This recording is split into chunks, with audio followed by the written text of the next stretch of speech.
ሰላም ጤና ይስጥልን ውድ የቻናላችን ተከታታዮች ፕሮግራማችን ቤተሰቦች፣ ይህ አብዲራዋ ቲዩብ ነው። ፕሮግራማችንን ላይክ በማድረግ እንዲጀምሩ። ላይክ ስታደርጉ የዚህም ፕሮግራም ተደራሽነት ተደማጭነት ከፍ ስለሚያደርግ ላይካችሁ ይጠቅመናል።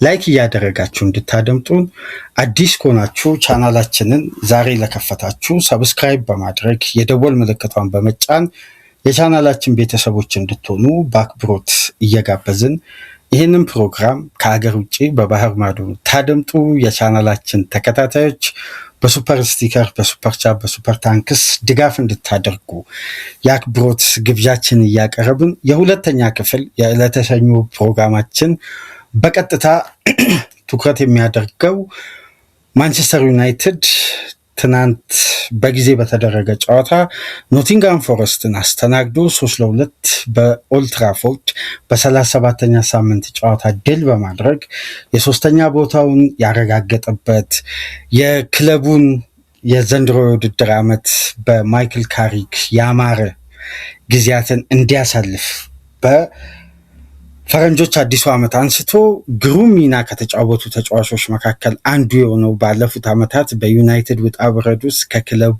ጎን ሆኖ በብዙ ትችቶች፣ ተቃውሞዎች፣ ከፍታም ዝቅታም ጊዜ ለማንቸስተር ዩናይትድ ባለፉት 4 የውድድር ዓመት ውስጥ ያለውን ኤክስፒሪየንስ ሲያበረክት የቆየው አማካይ ክፍሉ ካሰሚሮን ከፍ ባለ አድናቆትና በከፍተኛ ሁኔታ የክለባቸውን ተጫዋች የመጨረሻ የሜዳውን ጨዋታ በክብር ከፍተኛ አድናቆት ክብር በማሳየት እንግዲህ የሸኙበት የማንቸስተር ዩናይትድ የ2025/26 የሲዝኑ የመጨረሻ ጨዋታን በደጋፊውና በሜዳው ፊት እንግዲህ ካሴሚሮን አሰናብተው ብሩኖ የፕሪሚየር ሊጉን የአሲስት ሪከርድ ታሪክ ሊጽፍ 90 ደቂቃ አሜክስ ስቴዲየም ላይ በቀረበት የትናንትናው አስደናቂ ከምሳ ሰዓት በኋላ በተደረገ ጨዋታ እንግዲህ 3-2 ማንቸስተር ዩናይትድ እና ካሪክ በድጋሚ የሲዝኑን ሌላ ጣፋጭ 3 ነጥብ ማሳካት ችሏል። በዚህ ጨዋታ ዙሪያ የተለየ የሚነሱ ነጥቦች በተለይ ሲዝኑ መጠናቀቅ ዩናይትድ በሁሉ መመዘኛ ኮንፈርት ዞን መደላደሉም ቀደም ብሎ መፍጠሩን ተከትሎ ታክቲካዊ ጉዳዮችና የጨዋታ ትኩረቶች ላይነሱ ይችላል። ግን የዩናይትድ አስደናቂ ማጥቃት ውስጥ ስላለው ቁልፉ ክሬቲቭ አማካይ ምናልባት ባለፉት ዓመታት ከታዩ የክሬቲቭ አማካዮች ቡድኑ ባለው ጥራት፣ ቡድኑ ባለው ኳሊቲ ከሚታየው የክሬቲቪቲ አቅም አንጻር ከሌሎች ክለቦች ጥራትና መመዘኛዎች አኳያ ከግምት ውስጥ በማስገባት ምናልባት በቅርብ ዓመት ውስጥ ከታዩ ክሬቲቭ አማካዮች ውስጥ ምርጡ የሆነው ብሩኖ ፈርናንዴዝን ግን በተለየ ሁኔታ እናነሳለን። የዚህ ተጫዋች ሪከርድና አንዳንድ ቁጥሮችን በዚህ ፕሮግራም የማነሳላችሁ ትኩረት ሰታችሁ ከተመለከታችሁ ምናልባት ብሩኖ ፈርናንዴዝ የፕሪሚየር ሊጉ የምን ጊዜም ምርጡ የፈጠራ አማካይ ሊባል በተቃረበበት፣ ምክንያቱም ኬዲቢ ምርጡ የፈጠራ አማካይ ሊባል ይችላል። ብሩኖ ከብራይተን ጋር 1 አሲስት ካደረገ ቁጥሮች እውነታን ይገልጻሉ ስለሚባል፣ በተጨማሪም ደግሞ ቴክኒካል ኬፓቢሊቲን ትኩረት አድርገን ብሩኖ ፈርናንዴዝ ምርጡ የፈጠራ አማካይ የመሆን እድሉ በጣም ሰፊ ነው። ይሄ የግል እይታዬ ነው። የምንጊዜም የፕሪሚየር ሊጉ ምርጡ 10 ቁጥር ተጫዋች ፖርቱጋላዊ ተጫዋች የአሲስት ቁጥሩን 21 ወይ 22 አሜክስ ላይ በማሙላት ወይም ያንን ቁጥር በመድፈን አይደለም።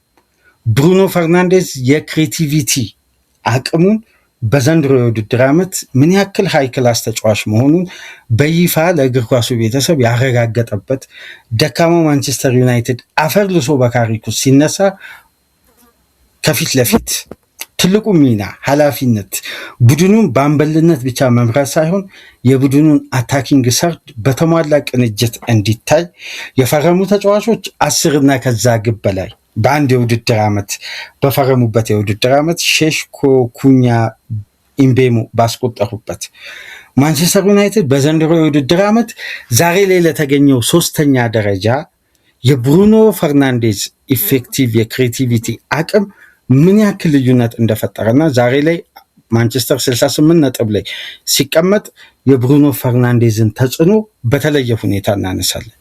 ለዚህም የምንጊዜም የፕሪሚየር ሊጉ ምርጡ የፈጠራ አማካይ ቢባል ሊያስገርም አይገባም። አዲስ ጉዳይ ወይም የተለየ ብሩኖ ዋንጫዎችን ወደ ማንቸስተር ዩናይትድ ስላመጣ ወይም ዋንጫዎችን ስላስመዘገበ አይደለም ይሄ እውቅና መሰጠት ያለበት። ይሄ ተጫዋች የሚገባውን ክሬዲት እንደውም የእንግሊዝ ሚዲያ ለዚህ ተጫዋች አልሰጠም። አሁን ብሩኖ ፈርናንዴዝ እንግሊዛዊ ቢሆን ዛሬ ላይ የእንግሊዝ ሚዲያ ከባለንዶር እጩነት ቢያንስ ከ1 እስከ 3 መግባት አለበት የሚል ክርክር እነ ጋሪ ኔቪል ከማስነሳት ወደኋላ አይልም።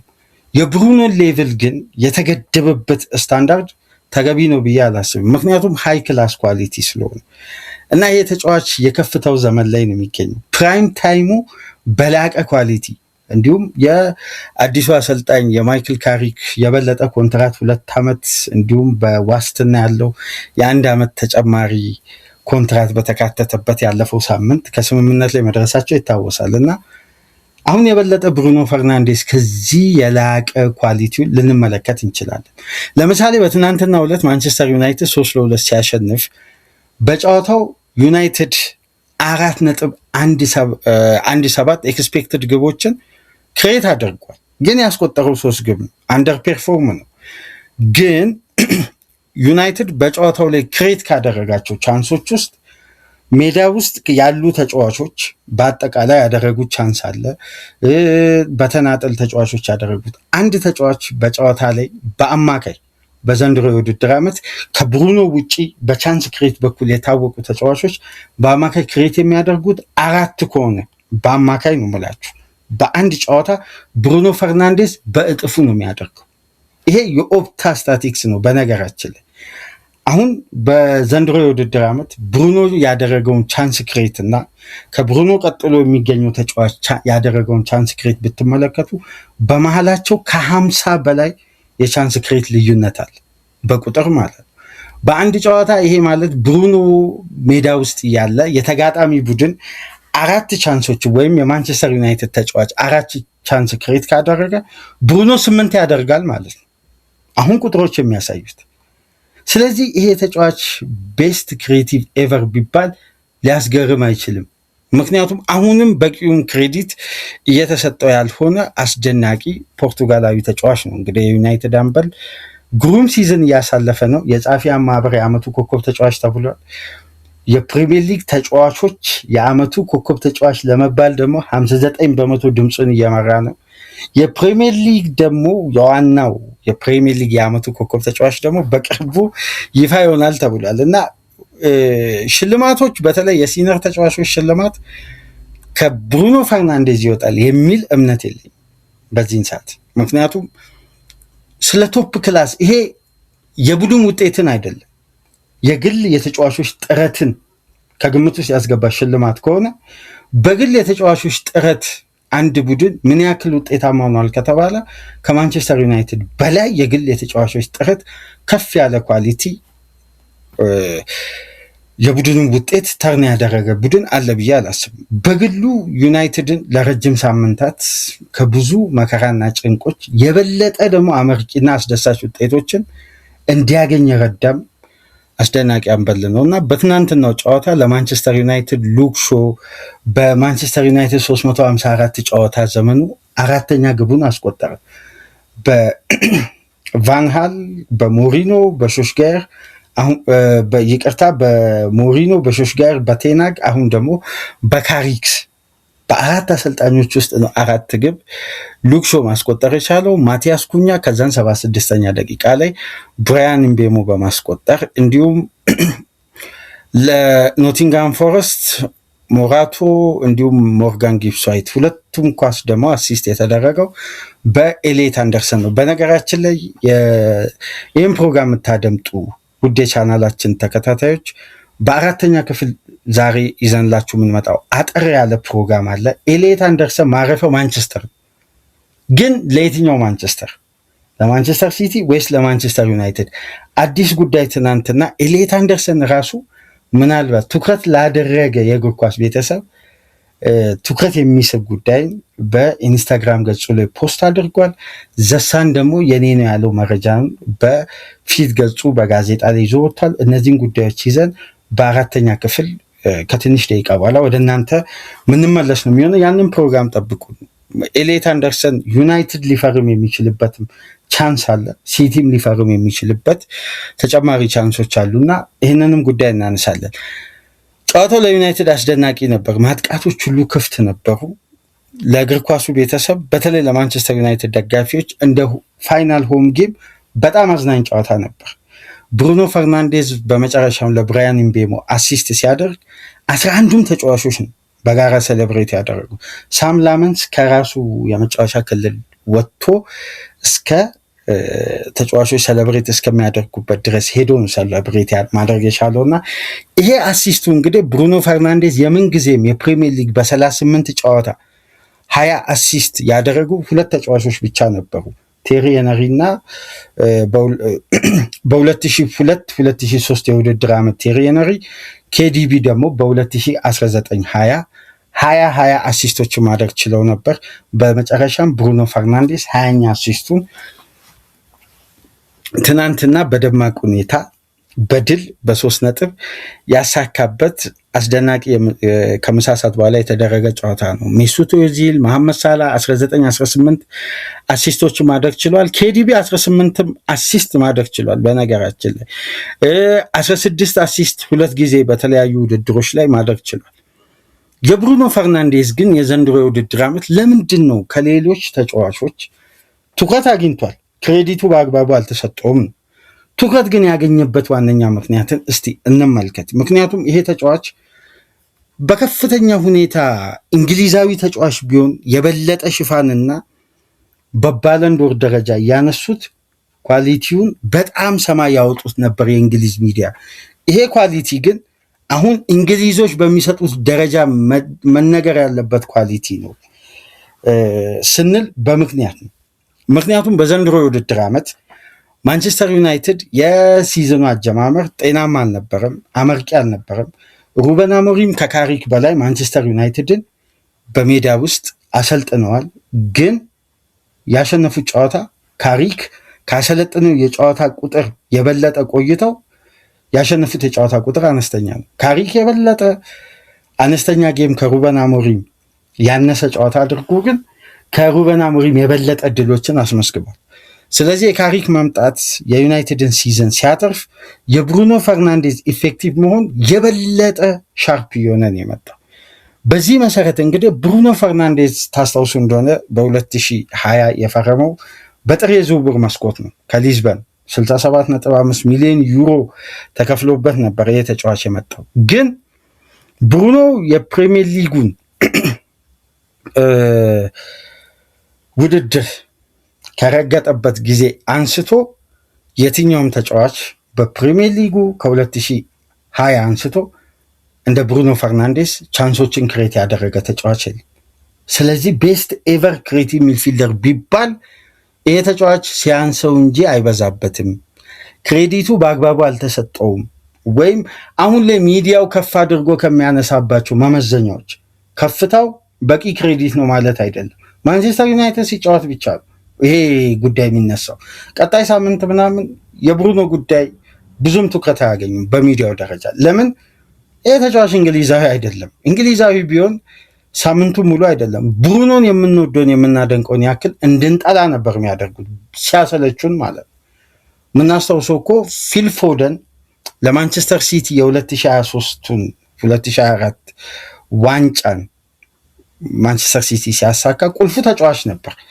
ግን ያን ጊዜ የተሰጠው የፎደን በጣም ከፍ ያለ ክሬዲት አሁን ብሩኖ ፈርናንዴዝ ማንቸስተር ዩናይትድን እንዲህ ከፍ ያደረገበትና የትኛውም ተጫዋች ያላደረገውን ትላልቅ ጉዳዮችን እያሳካ የሚገኘውን በግሉ ተጫዋች ግን በዛ ደረጃ ምናልባት የዋንጫው ክሬዲት ትልቅ ልዩነት ሊፈጥር ይችላል።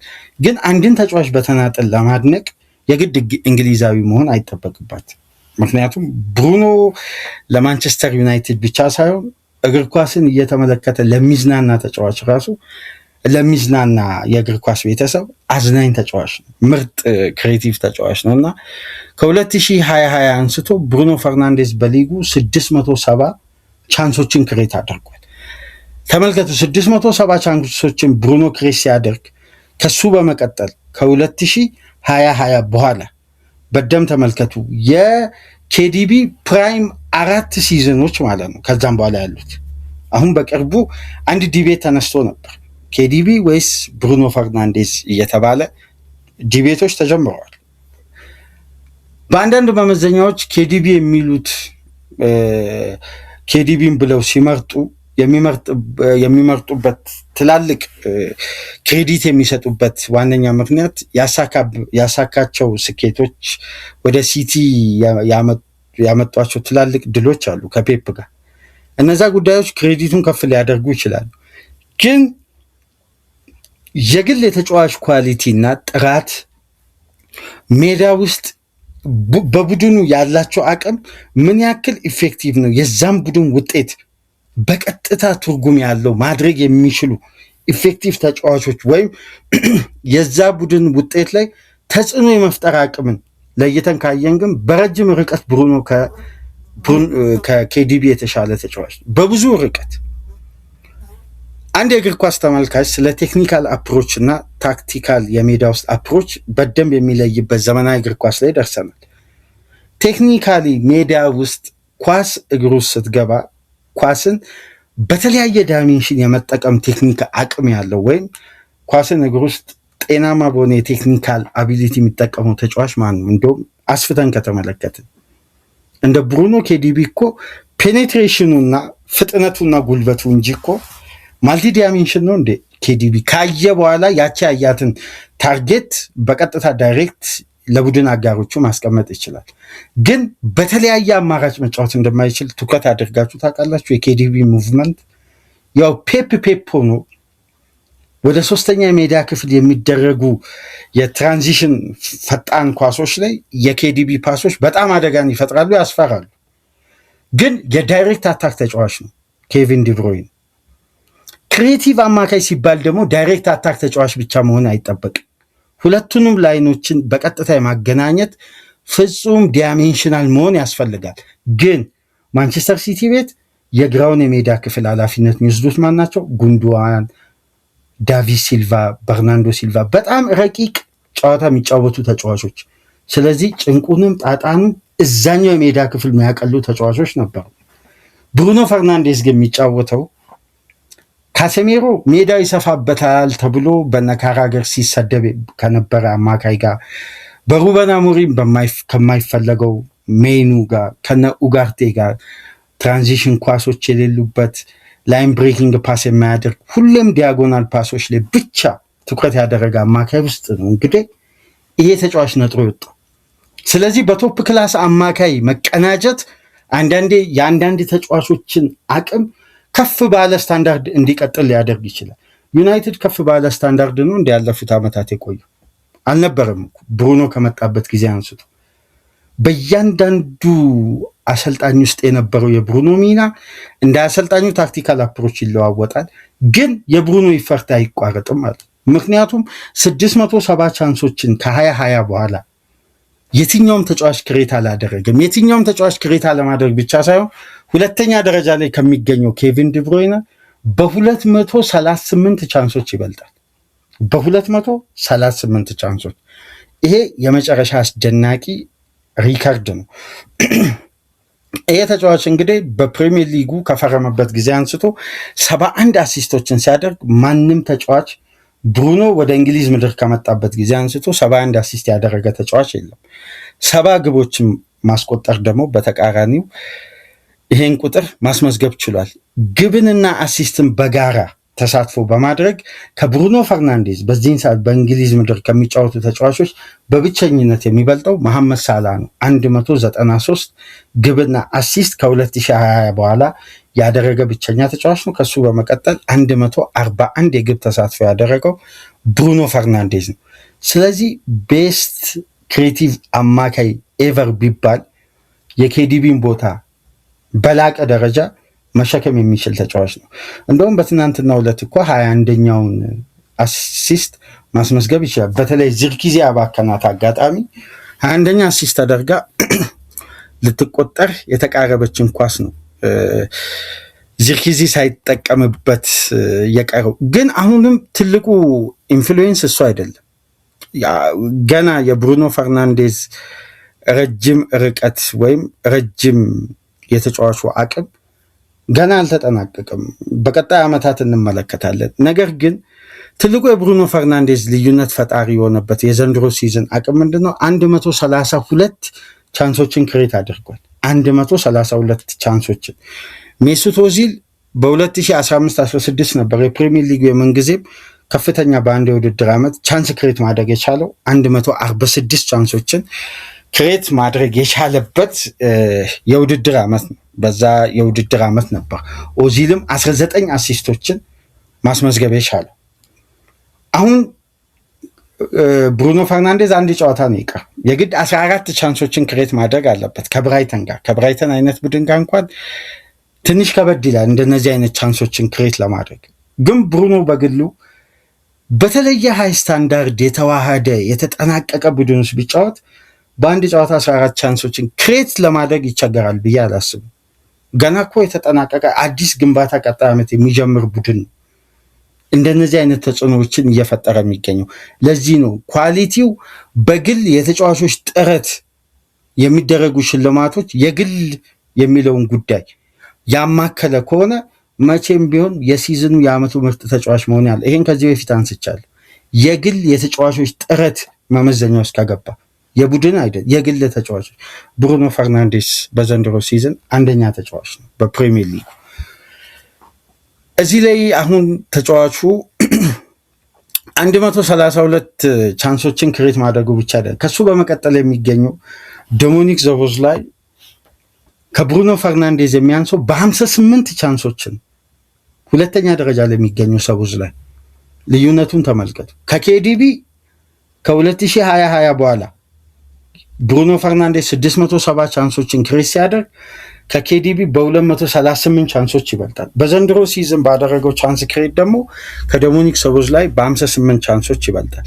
ይሄ አይደለም ትልቁ የግል የተጫዋቾች ጥረት ወይም ትልቁን ክሬዲት ለብሩኖ ፈርናንዴዝ እንዲሰጥ ሊያስገድድ የሚችለው በተጫዋቾች አሲስት ቡድን ያገኘው ነጥብ ነው።